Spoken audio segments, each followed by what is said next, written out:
श्री शिवाय नमस्तो।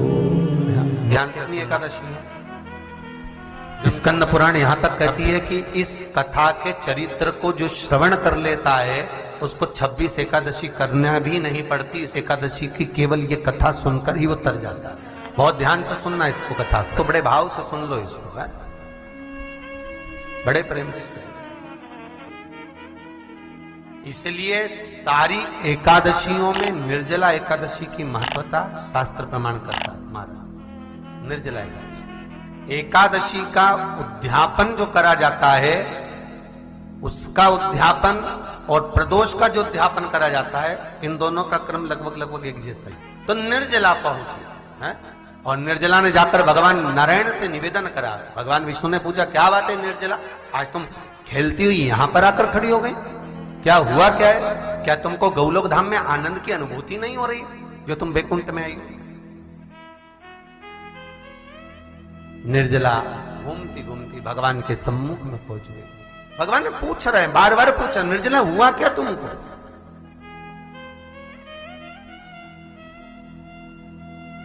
ए निर्जला, ए एकादशी, हुआ क्या है तुमको? क्या कारण है तुम्हारे यहां आने का, बैकुंठ पहुंचने का? बहुत ध्यान देना महाराज। शास्त्र कहता है सोमवार, मंगलवार, बुधवार, गुरुवार, शुक्रवार, शनिवार, ये देवता वो देवता सबके व्रत कर लो, सारे व्रत कर लो, पर ये व्रत आपको परमात्मा के धाम तक लेकर नहीं जा सकते, क्योंकि इनका जो पुण्य है वो मृत्यु लोक में आप थोड़ा सा भी व्रत करते हैं तो पुण्य समाप्त हो जाता है। पर हिंदू धर्म के 3 व्रत ऐसे बता दिए जिन व्रतों का पुण्य समाप्त नहीं हुआ।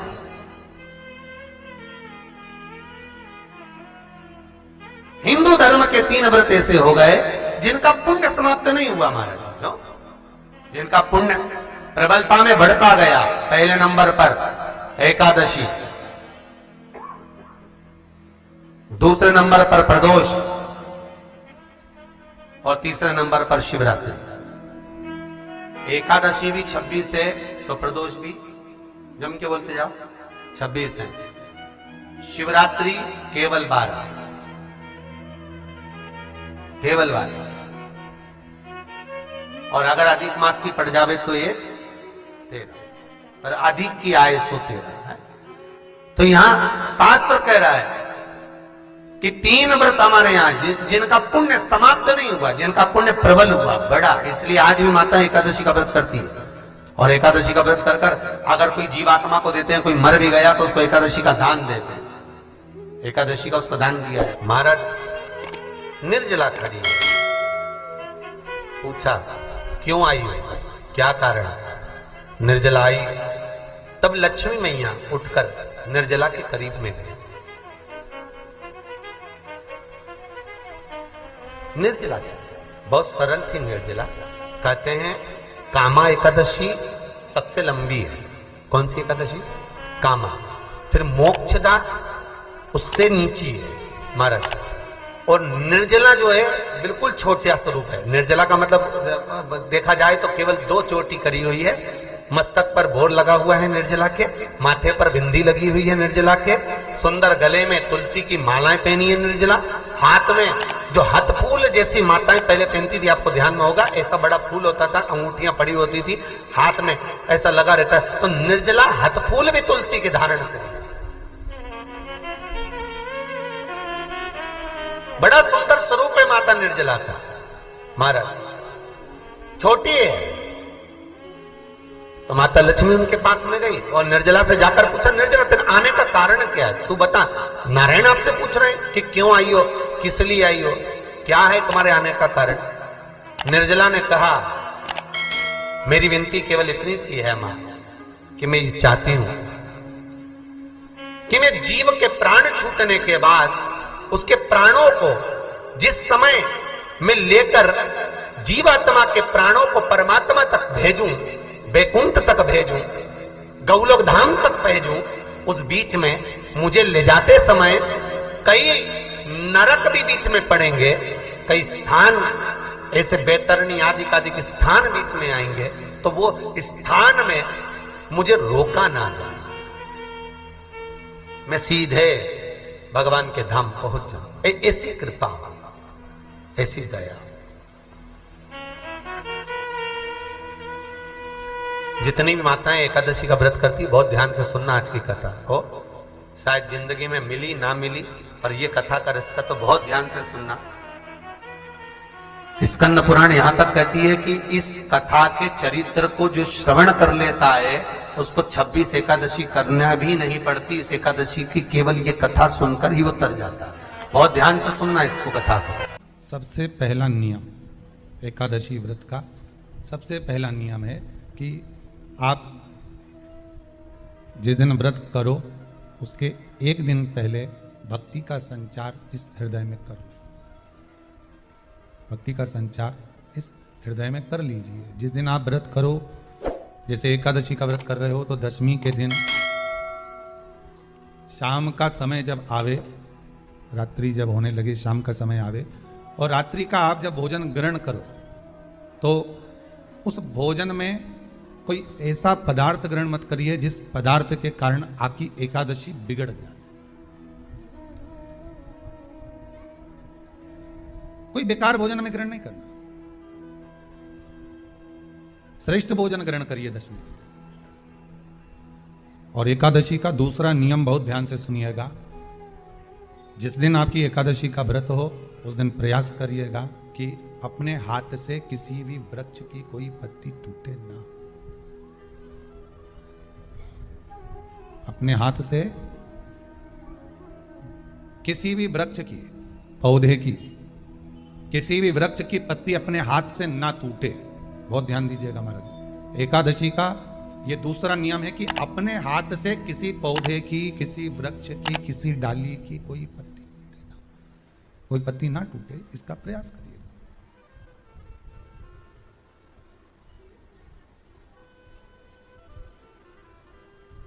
कितना सुंदर व्याख्यान कहा है, कितना सुंदर वर्णन है महाराज कि मात्र एकादशी का व्रत कर लेने पर, मात्र एकादशी का व्रत कर लेने पर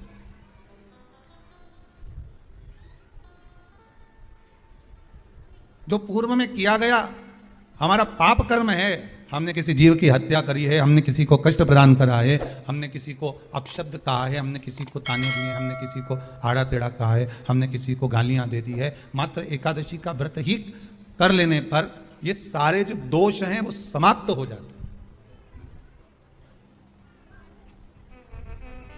सारे दोष हमारे समाप्ति पर आ जाते हैं।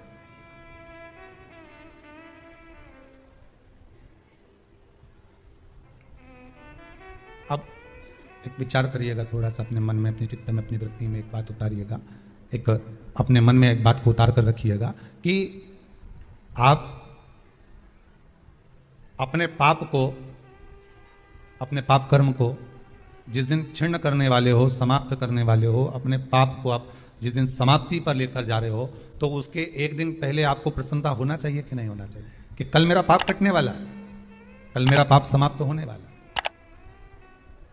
जो मैंने पाप कर्म करा है वो समाप्त होगा, जो मैंने पाप कर्म करा है वो कल समाप्त हो जाएगा। तो एक दिन पहले आपके चेहरे पर प्रसन्नता हो कि ना हो?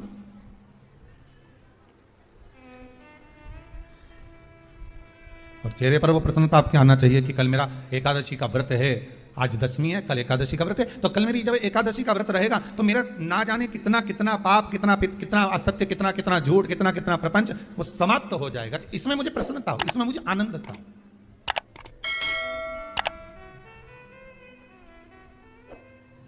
तो क्या कहा गया कि प्रयास करिएगा कि एकादशी के दिन कोई वृक्ष की, कोई डाली की, कोई कोपल की कोई पत्ती ना तोड़ी जाए।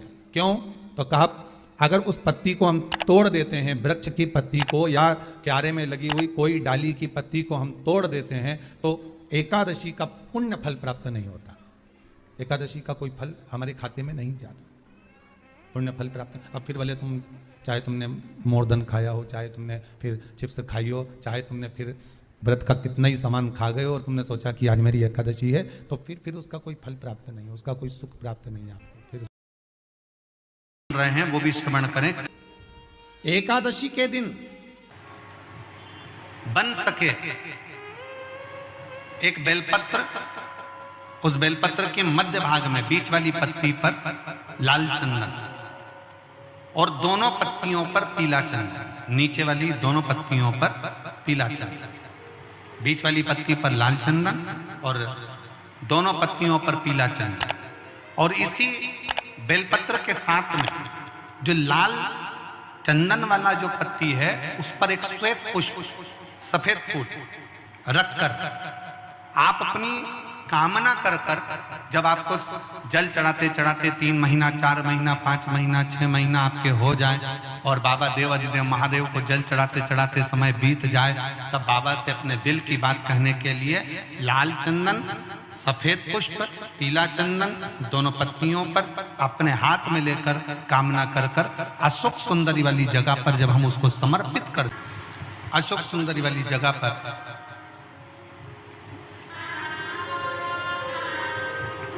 ये शिवलिंग जलाधारी और उसके सामने का जो भाग है उसके मध्य भाग में अशोक सुंदरी का स्थान। बस इसी स्थान पर बेलपत्र और श्वेत पुष्प, बीच वाली पत्ती पर लाल चंदन, आसपास की पत्तियों पर पीला चंदन और वो शिवलिंग की सम्मुख में जो अशोक सुंदरी का स्थान है वहां समर्पित कर। उस स्थान ये रोज नहीं करना, फिर ध्यान देना, कभी कभी 4-6 महीने निकल जाएं, 8 महीने निकल जाएं, 3 महीने निकल जाएं, 5 महीने निकल जाएं उस स्थान, और ये हमने एक बार नहीं बताया, इसको पहले भी वर्णन कर सकते। एकादशी के दिन गंगा के जल में मात्र 7 बेलपत्री डालकर जो नंदीश्वर भगवान अर्थात जो शंकर जी के शिवलिंग के सामने नंदी होता है, उस नंदी के चरण पर गंगा का जल चढ़ाकर बेलपत्री शिव पर समर्पित कर देता है, उसके घर में रुपया रुकना चालू हो जाता है, फिर वो गलत जगह पर नहीं जाता, गलत स्थान पर वो धन जाएगा ही नहीं।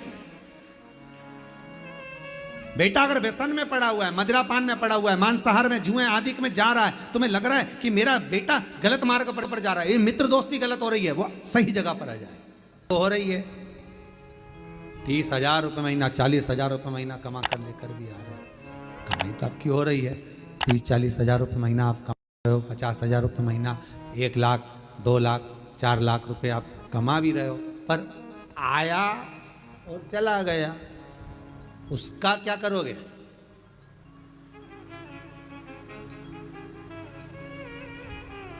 उसका करना क्या है? बहुत सुंदर संवाद है, ध्यान दीजिएगा। जिसके घर में कमाने वाले 2-4 हैं, पैसा तो आ रहा है पर घर में टिक नहीं रहा, डॉक्टर में, पुलिस में, एक्सीडेंट आदि में, कहीं गलत जगह पर व्यसन में अगर पैसा जा रहा है, जुए में, मांसाहार, मदिरा पान, या कहीं आया पैसा, पैसा आने में कमी नहीं, आ रहा है पर टिक नहीं रहा, रुक नहीं रहा, कोई मांगने आ गया, दे दिया, फिर वहां से अपने पास नहीं आ रहा, अपन कह रहे हैं भैया हमारा पैसा लौटा दो, नहीं आ रहा।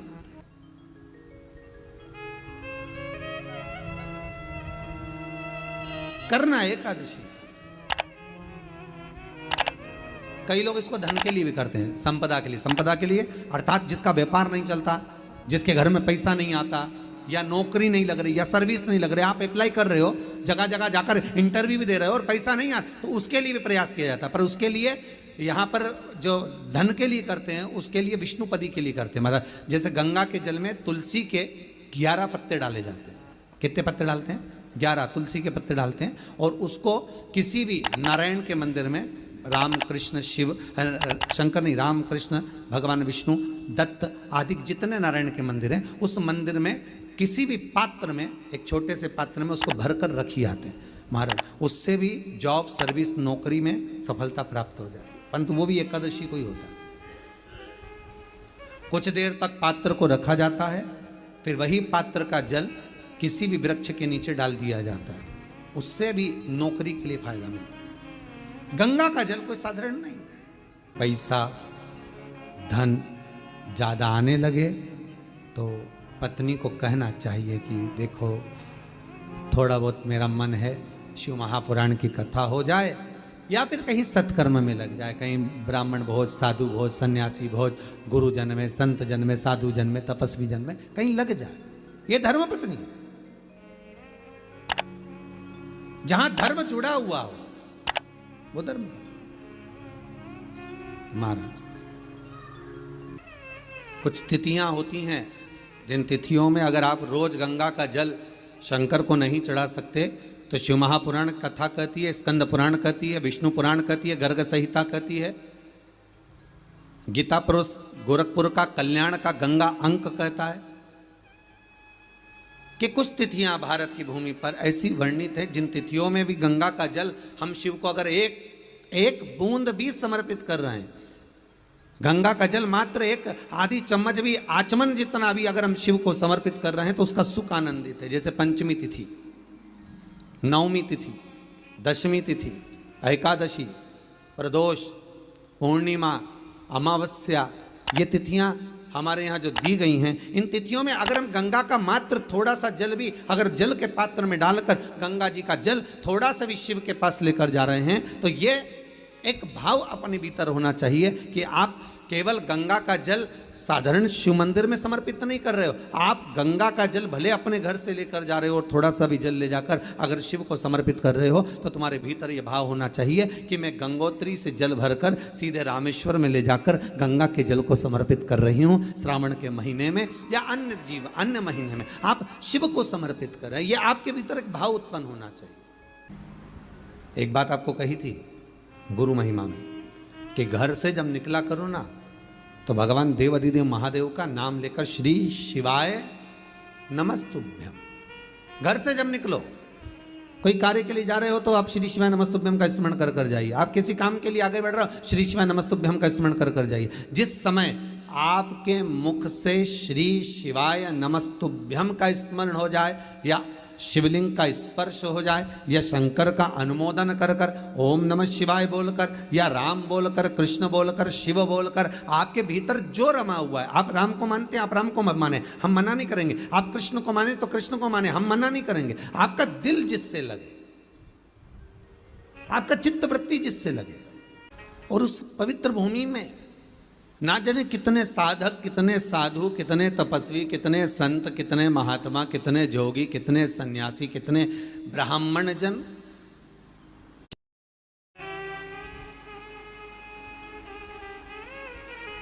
पवित्र भूमि,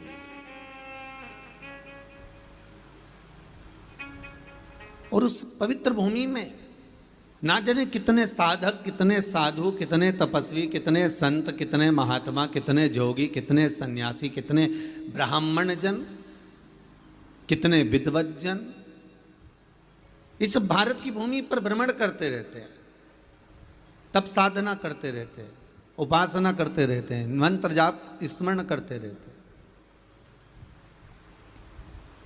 और जब उनका मंत्र जाप का फल इस भूमि पर प्राप्त होता है तो यहाँ की जो रज है, यहाँ की जो धूल है, यहाँ की जो माटी है, वो सुख का अनुभव करा देती है, एक आनंद का अनुभव करा देती है। श्री भागीरथ बाबा गंगा जी को लेकर आए,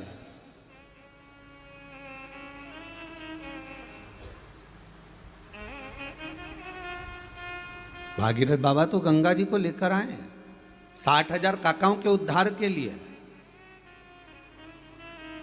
और वो गंगा भी बहती हुई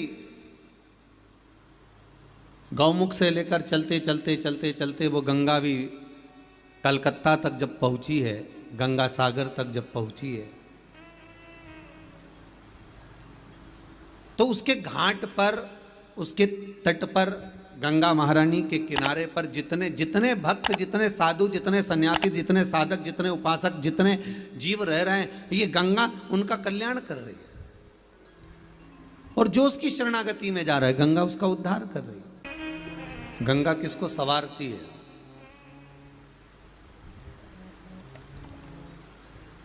किसी ने कहा कि प्राण छूटे और गंगा जी में ले जाकर अस्थियों को छोड़ दो तो गंगा मोक्ष देती है। विष्णु पुराण में, गर्ग संहिता में, देवी भागवत में, शिव महापुराण में, स्कंद पुराण में लेख लिखे हैं कि गंगा जी ने शंकर जी से वर मांगा था कि मेरे जल में जब तक जीव की अस्थियां पड़ी रहेंगी तब तक वो जीवात्मा वैकुंठ का भोग भोगेगी।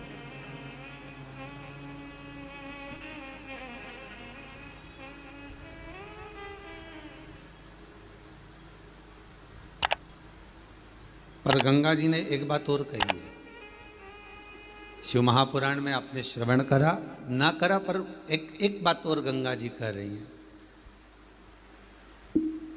कि मैं तार दूंगी, मैं पापी से पापी जीव का उद्धार कर दूंगी, मना नहीं है। वैसे भी तो भारत की भूमि तो पावन पावन नदियां सारी की सारी जितनी भी हैं ये भारत की भूमि पर है,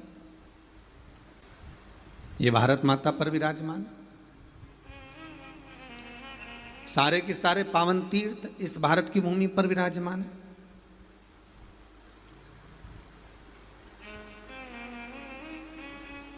पुण्यमय नदियां, पुण्यमय तीर्थ, पुण्यमय तालाब, सरोवर जितने भी हैं ये सब इस भारत की भूमि पर हैं। गंगोत्री में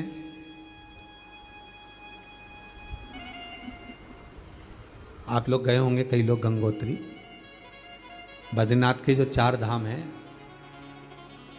यमुनोत्री,